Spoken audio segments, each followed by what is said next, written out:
نوامبر در نزد بنای دفتر سازمان ملل متحد در شهر دوشنبه بین یک گروه جوانان طرفدار حکومت و یک گروه جوانان زادگان بدخشان بحث و کشاکشی شده است.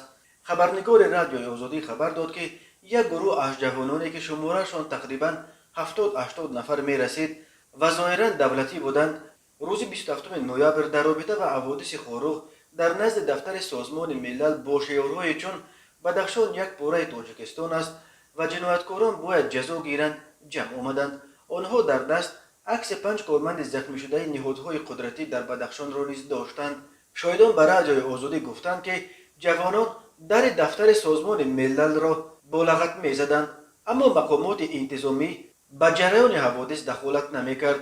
گفته می‌شود در محل حادثه چند نواربردار کسبی نیز دیده می‌شد. در همین هنگام یک گروه تقریبا 10 نفره جوانان زاده بدخشان با تظاهرگران وارد بحث شده چندی از شعارهای آنها را گرفتند. آنها از شیوه اعتراض و طلب‌های به گفته‌شان ناجای تظاهرگران ناراضی کردند. در همین وقت ماموران میلیسا آمده از دو طرف تقریبا 20 جوان را به ماشین بار کرده بردند. اعتراضگران دیگر زود پراکنده شدند. نقل کرده است یکی از شاهدان.